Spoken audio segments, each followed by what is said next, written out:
Olá, estudante! Seja muito bem-vindo ao meu canal, Kelly aqui da Didasco falando. Essa é uma videoaula especial. Eu costumo falar aqui bastante dos sociólogos, filósofos estrangeiros de fora, mas hoje é Made in Brasil, é isso aí. A gente vai falar do primeiro sociólogo crítico brasileiro que foi professor da USP, foi deputado federal, ele participou, olha só, ele foi um deputado constituinte. O que isso quer dizer, pro? Ele participou da elaboração da Constituição Federal de 88. Ficou curioso aí? Pega papel e caneta que a aula sobre Florestan Fernandes vai começar.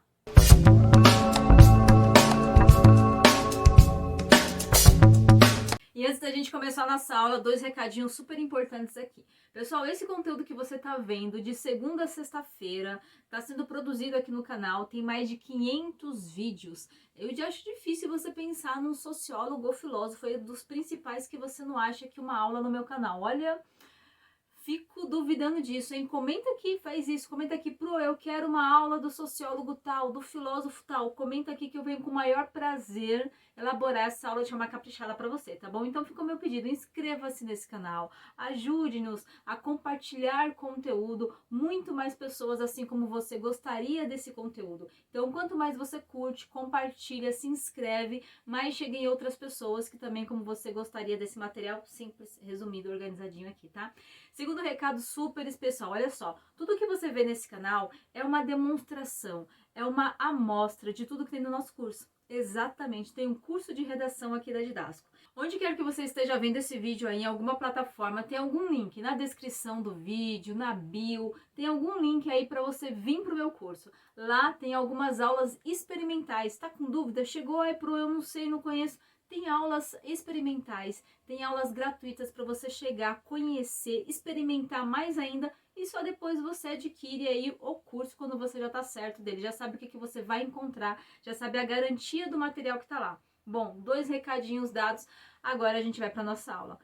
Pessoal, primeiro, eu preciso te falar a organização dessa aula para você entender aí e anotar os pontos mais importantes, tá? Eu vou começar na primeira parte falando um pouco da história, da biografia do Florestan Fernandes. Eu sempre digo que para a gente entender um pouco da obra, eu preciso entender do autor. Para eu entender de tudo que o Florestan Fernandes escreveu, de tudo que estava ali, ó, do modo dele pensar, do modo dele enxergar a realidade, eu preciso entender que realidade que ele veio. Faz sentido aí? Então, para a gente entender da criatura, precisa entender do Criador, certo? Eu vou falar um pouco da biografia, da história dele. Por conseguinte, eu vou falar do conceito que ele vem rebatendo aqui, tá? Inclusive, é um conceito que ele rebate de um sociólogo anterior a ele, tudo bem?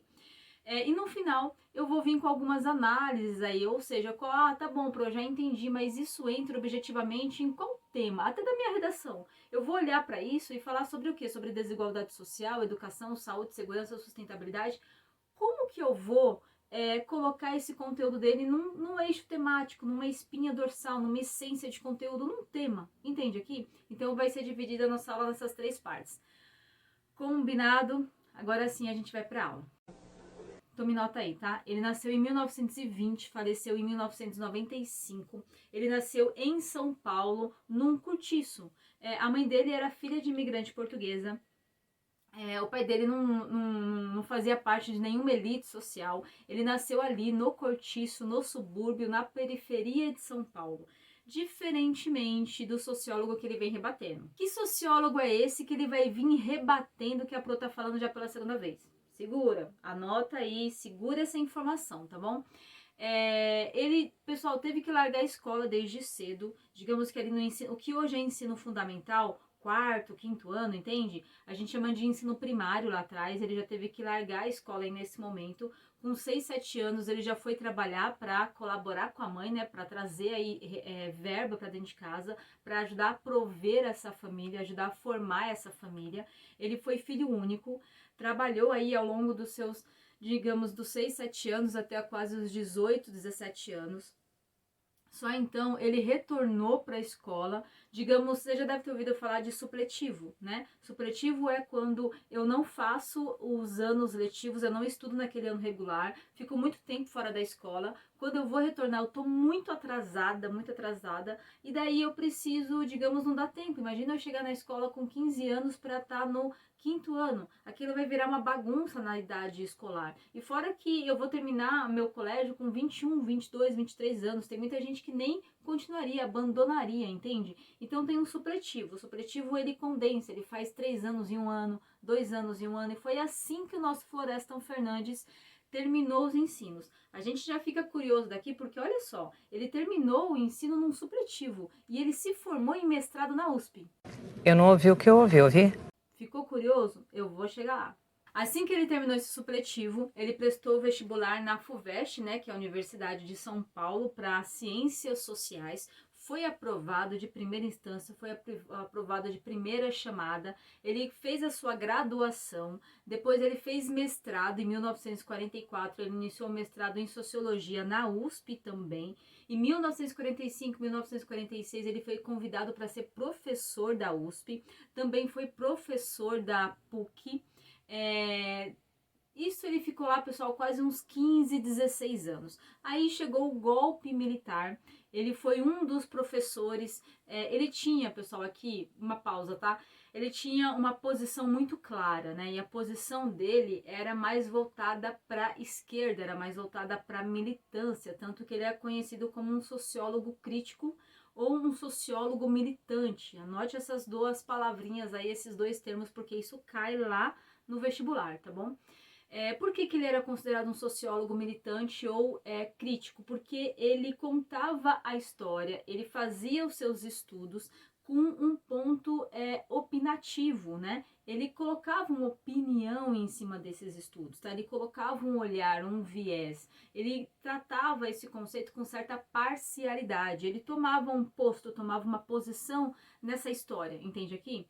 Bom, então durante o golpe militar ele foi exilado, ele teve que sair do Brasil, foi ministrar aula lá fora na Universidade de Yale, ficou lá mais ou menos durante uns 15 anos, quando, digamos, a poeira aqui baixou. Em 1986, 87, ele retorna para o Brasil, digamos, quando a ditadura aqui, o golpe militar já estava muito mais brando, já estava no seu finalzinho.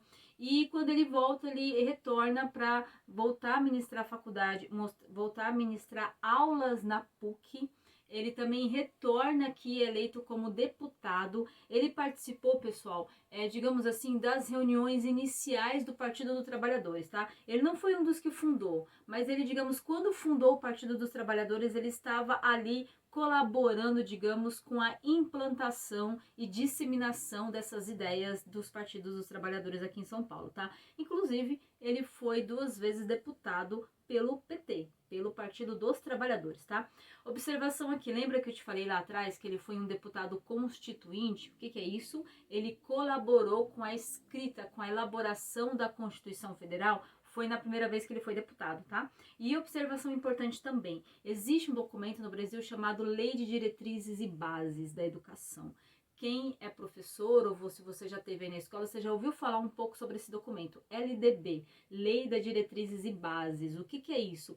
É como se fosse um documento, é como se fosse uma Constituição Federal da Educação. Lá fala-se bastante sobre premissas, sobre legislações, sobre, digamos, ordenamentos que a escola, que a educação brasileira pública deve seguir, certo? E ele foi um dos que ajudou a elaborar isso. Bom, então a gente já entendeu um pouquinho da importância dele, né? Você já entendeu, digamos, em que condição que ele estava no Brasil quando essa educação, essa sociologia, ela estava nascendo, ela estava tomando forma, ela estava aqui principalmente, tá? Principalmente se tornando pública e de acesso a todos. Ele sempre pleiteava, brigava, defendia uma educação pública, ele sempre defendia uma democracia, ok? Agora vem aqui um pouco para a história dele, pessoal. Agora eu quero falar um pouco.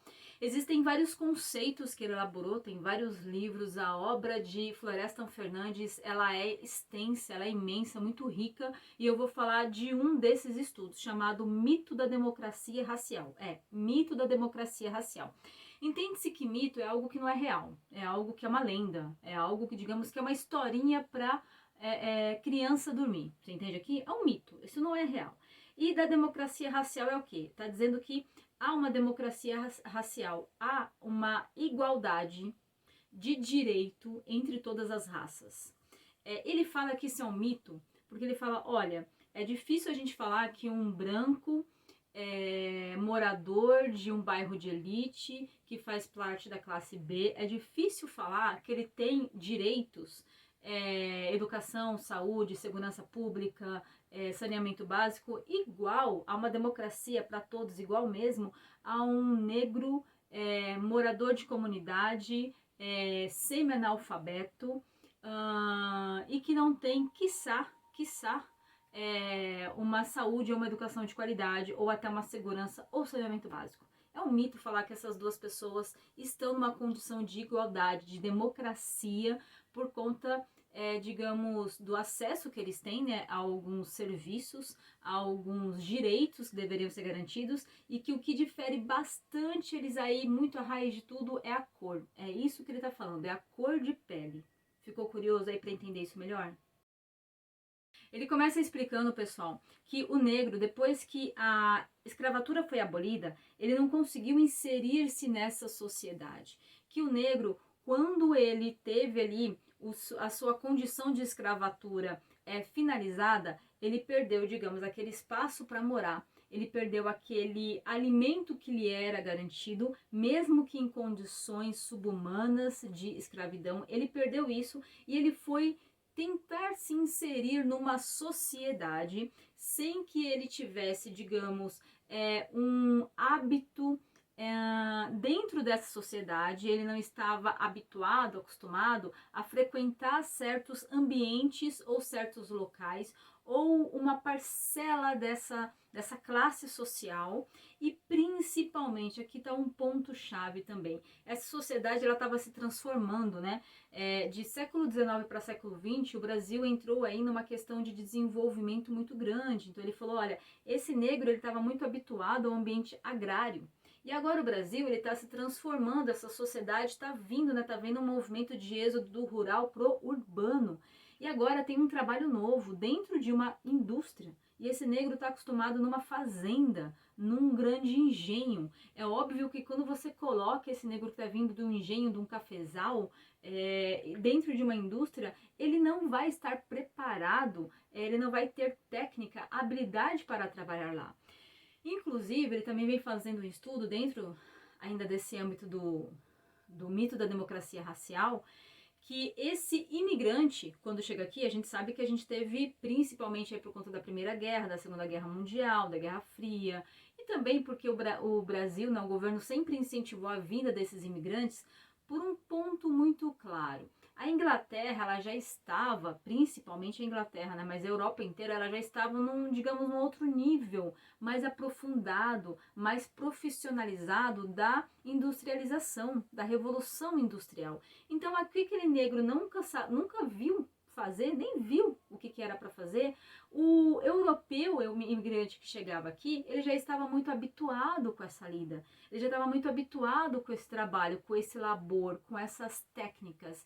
Esse imigrante, ele já era muito mais prático nisso. Ele estava trabalhando na indústria lá, ó, há quase 100 anos. Lá, a Revolução Industrial foi em 1789 e aqui a gente está falando de 1900. Então, é óbvio que a condição de disparidade, de desigualdade, né, a competitividade no trabalho entre o imigrante e o negro favorecia muito mais ao imigrante. O negro ficava em segunda parte, porque se começou a criar um conceito ali de que era uma habilidade natural do branco ter essas técnicas para o trabalho. Isso não estava se avaliando a herança histórico-cultural. Poxa, mas era história lá, o cara já estava habituado há 100 anos.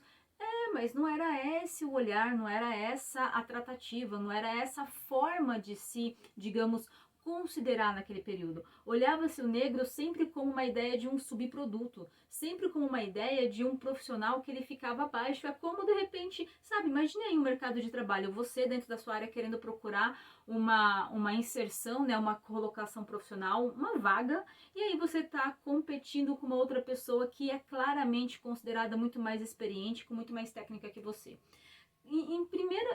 De primeiro ponto, assim, muito claramente você já está em desvantagem. E isso, pessoal, ele falou que foi uma estrutura dominante que ela foi se enraizando e organizando de forma lenta e de forma muito gradual. Afinal de contas, ele falou que chegava-se levas de imigrantes aqui e essa abolição da escravatura ela não veio com nenhuma condição legal, com nenhuma política para recolocar, para reinserir, para qualificar, para preparar esse negro que antes estava habituado com uma condição mais agrária ao ambiente urbano e dentro dessa sociedade que para ele era nova. Ele estava muito habituado lá com a senzala. Ele não estava aqui liberado, andando, solto, livre pelo meio urbano. Fez um pouco de sentido aí para você?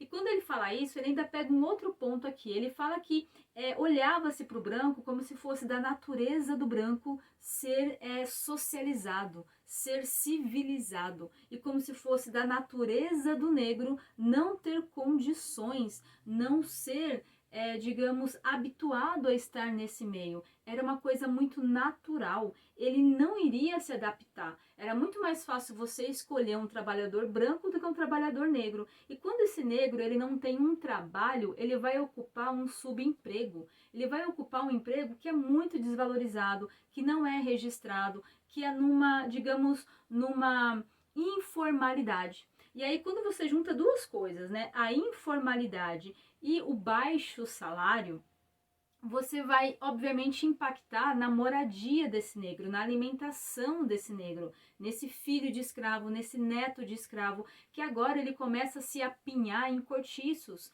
em, digamos, em comunidades. Surge aí até um termo chamado favelização. É mesmo! Nesse período, digamos ali de 1920, 30 até 1980, 1990, teve um boom de grandes comunidades, de grandes favelas no Brasil. E isso se explica muito, porque esse negro ele não tinha condição de comprar uma casa, um terreno, de custear esse custo de vida que era muito alto perto das cidades. Então ele tinha que morar, digamos assim, às margens dessa sociedade, à beira, tá? Houve uma marginalização não de criminalização, marginalização de ficar às margens dessa sociedade, porque ele não teve condição de se inserir nesse mercado de trabalho. Fez sentido aí pra você?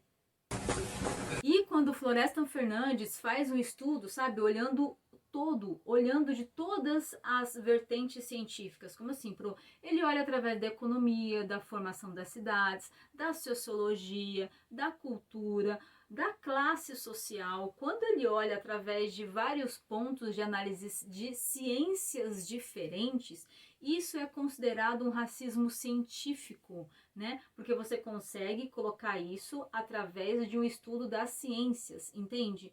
E quando ele coloca essa ideia do racismo científico, ele fala, olha, é muito difícil você mudar esse engendramento social. O que é um engendramento? É como se fosse uma engenharia, sabe? Que uma pecinha depende da outra. Imagina aquelas engrenagens todas juntinhas lá, todas funcionando. Se você tira uma, tudo isso cai. Mas conforme você vai colocando mais outras para organizar, essa engenhosidade, ela funciona perfeitamente e fica mais difícil de você destituí-la, digamos, modificá-la, tá? E ponto importante aqui, ele ainda dizia que tinha um negro que fazia parte da senzala, que era da casa do eito, tá? Que era o eito eram grandes cafezais. Então tinha aquele que trabalhava no eito, no rural, e tinha o negro escravo da casa grande. Esse da casa grande ainda foi o negro que ele conseguiu estar um pouquinho acima na classe social, porque ele tinha ali uma afetividade com esses patrões, porque ele estava no outro ambiente, então ele se comportava, ele se vestia, ele tinha acesso à informação um pouquinho diferenciada desse daqui que estava lá no eito, no cafezal. E que para esse daqui era muito mais difícil ele sair desse âmbito. Inclusive, quando acabou a escravidão, esse daqui ele tinha um pouquinho mais de conhecimento, informação e formação social do que esse daqui do cafezal. Fez sentido aí? Pessoal, tem uma frase dele que eu gostaria de terminar aqui a nossa aula, tá? Eu vou ler para você. Foi uma entrevista que ele deu para o programa Vox Populi em 1984. Vai aparecer o textinho aqui para você. O negro vai ser sempre, enquanto não houver democracia no Brasil, o nosso melhor ponto de referência para determinar que o Brasil não é uma sociedade democrática. Uma democracia deve ser um regime político, econômico, cultural e social, que permite estabelecer igualdade entre todas as raças. Você percebe que o olhar dele é do todo? E lembra que eu falei lá no comecinho da aula que ele vem falando de um mito da democracia racial, que ele vem, digamos, refutando, negando, contrariando, questionando o olhar de um outro sociólogo anteriormente? É do Gilberto Freire. O Gilberto Freire, lá no seu primeiro livro, Casa Grande Senzala, que inclusive tem um resumão aqui no meu canal.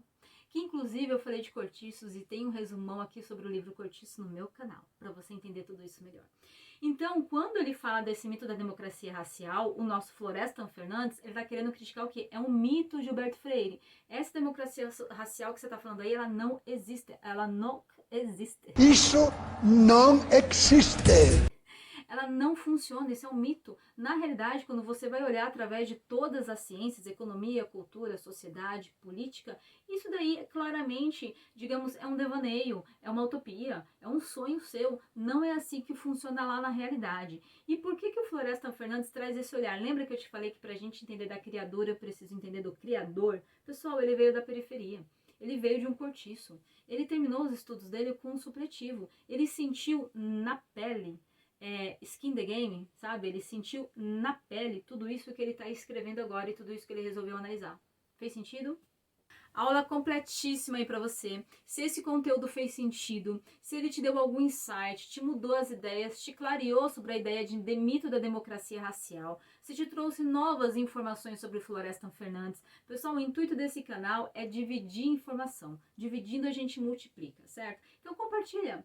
Compartilhe o conteúdo, sabe aquela pessoa que você sabe, ou aquele amigo, amiga, que você sabe que está precisando dar um up aí também na redação, ou então precisando estudar Gilberto Freire, ou precisando estudar o Florestan Fernandes, porque os dois se complementam, ou vai fazer aquela prova do vestibular. E detalhe, tá? Florestan Fernandes é figurinha carimbada em USP, FUVEST, Mackenzie, Unicamp, Enem. Ele faz parte, digamos aí, da nata dos sociólogos brasileiros e principalmente dos primeiros aí, os precursores. Então divide com ele, compartilhe esse conteúdo, eu tenho certeza que vai colaborar com ele, tá bom?